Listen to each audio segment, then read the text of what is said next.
TLDR, my parents neglected me my entire life in favor of my gifted brother. I secretly used their own neglect to build a fortune, then publicly humiliated them at the event, meant to be their golden child's crowning achievement. Hey everyone, long-time lurker, first-time poster. This is a story I've been waiting my whole life to tell. It's about a revenge that was 20 years in the making. Strap in. I was the oops baby, born 5 years after my parents' precious golden child, my brother Kyle. From the moment I could understand words, it was clear I was a supporting character in the epic saga of Kyle. He was brilliant, charismatic, a genius according to every teacher. I was just there. My childhood memories are a grainy montage of neglect. My school lunches were a single slice of bologna on stale bread, while Kyle got gourmet meals because he needed brain fuel. My parent-teacher conferences were forgotten. My school plays were attended by a sea of faces that didn't include my parents. They were always at Kyle's chess tournaments, his science fairs, his debate competitions. I spent my birthdays alone with a supermarket cupcake and a happy birthday text sent hours late. The worst part wasn't the material stuff, it was the emotional void. If I scraped my knee, I was told to walk it off. If Kyle had a sniffle, it was a 3-alarm family emergency. They spoke to me in monosyllables, and to him like he was the second coming of Einstein. The turning point came when I was 12. I won the regional spelling bee. I'd practiced for months in my room quietly. I was so proud. I brought the trophy home, my hands shaking. My mom glanced at it, said, "That's nice, honey," and then immediately turned to Kyle. "Kyle, your MIT summer program application needs one more essay. We need to focus." That night I looked at that cheap, gold-painted plastic trophy. It felt hollow. The validation I craved would never come from them.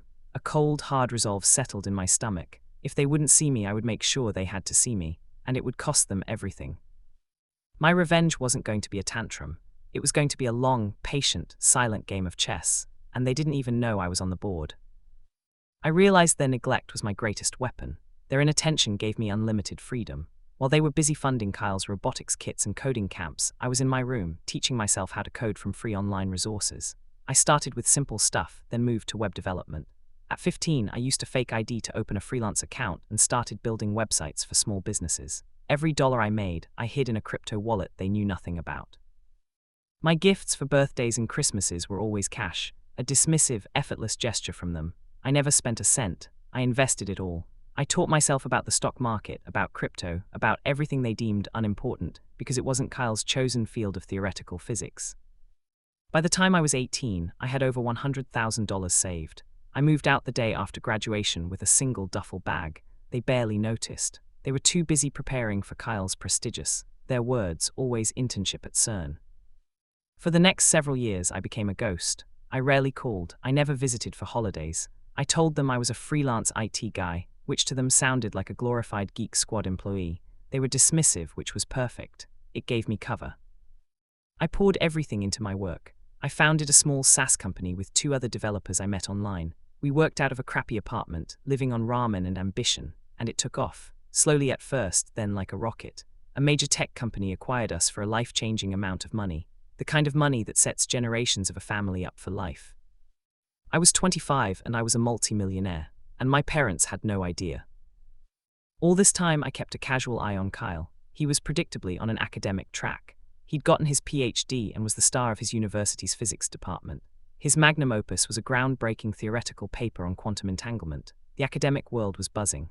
A massive black-tie gala was being thrown in his honor, funded by a wealthy alumnus, to celebrate his genius and present him with a major award. I knew this was my stage. I called my parents a week before the event. I could hear the surprise in my mother's voice. "Oh, hello dear, we're so busy with Kyle's gala, you have no idea." "I know," I said, my voice sweet as poison. "That's why I'm calling. I'd like to come, to support Kyle." A long pause. You want to come, but it's a $500 a plate event, sweetie. It's very exclusive." "Don't worry," I said, "I'll get my own ticket." I could feel her skepticism through the phone. She probably thought I'd put it on a credit card I couldn't pay off. "Well, if you're sure, it would be nice for Kyle to have his whole family there." The night of the gala arrived. It was at a stunning, old-money hotel ballroom.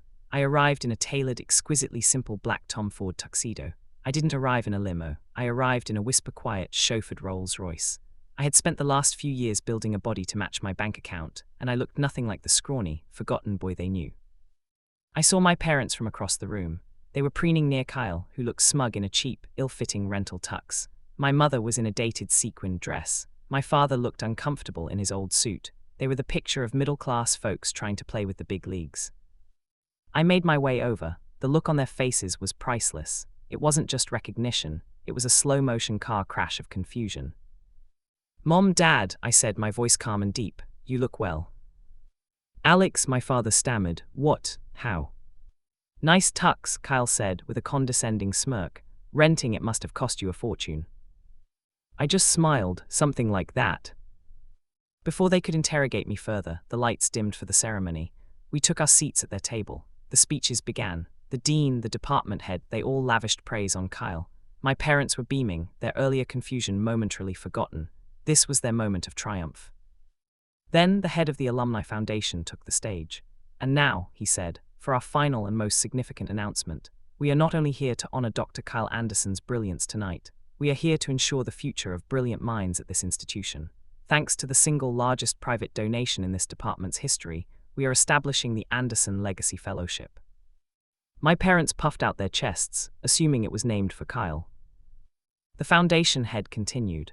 "This multi-million-dollar endowment will fund the research of 5 graduate students in perpetuity." He paused for dramatic effect. "We are eternally grateful for the profound generosity of our donor. He asked to remain anonymous until tonight. He is, in fact, a member of the Anderson family." My parents looked at each other, bewildered. Kyle looked shocked. A murmur went through the crowd. My father half stood, as if to accept the praise. Then the man looked directly at our table, but not at my father, not at Kyle. He looked at me. "Ladies and gentlemen, please give a round of applause to the man whose vision and generosity made this possible, Mr. Alex Anderson." The spotlight swung and hit me square in the face. The silence was deafening. You could have heard a pin drop. Then, hesitant, bewildered applause started. I stood up slowly. I turned to my family. My mother's face was a mask of pure, uncomprehending shock. My father's was pale, his mouth hanging open. Kyle looked like he'd been slapped. The smugness was gone, replaced by a fury so deep I could feel its heat. I leaned down close to them, my voice low so only they could hear, the microphone picking up my every word. "All those years," I said, my voice steady, "you told me I was an inconvenience. You told me I wasn't the smart one. You told me I didn't matter." I paused, letting the words hang in the stunned air of the ballroom. "This fellowship has one non-negotiable condition. It is to be awarded only to students who are the first in their family to attend college, or who have overcome significant personal adversity. It is explicitly designed for the students you people so easily overlook. The ones like me." I looked at Kyle, whose life's achievement had just been utterly eclipsed in his own moment of glory. "Enjoy your award, Kyle. It's the last one you'll ever get that doesn't have my name on it." I turned to my parents. "You wanted a legacy. You wanted to be remembered as the parents of a genius. Now you will be, but you'll be remembered as the fools who had a genius right under their nose and were too blind to see it. Every time someone gets this fellowship, they'll hear the story of why it exists. They'll hear about you." I straightened my tuxedo jacket, gave them one last, cold smile, and walked away from the table. I didn't look back. I walked out of the ballroom to a mixture of scattered, confused applause and horrified whispers, the spotlight following me until I disappeared through the doors. The texts and voicemails started blowing up my phone before I even reached my car. Cries of "how could you," and "you've ruined us," and "we're your family." I blocked every single number. The revenge was never about the money. It was about the narrative. For my entire life, they wrote the story of our family, and I was a footnote. Today, I took the pen and I rewrote the entire book. I made sure that in their world, in their social circle, in their own history, they will forever be known not as the parents of a genius, but as the fools who neglected the golden goose and got their just desserts. And the best part, it was all completely legal, and funded by the freedom their neglect gave me. It was the most satisfying moment of my life.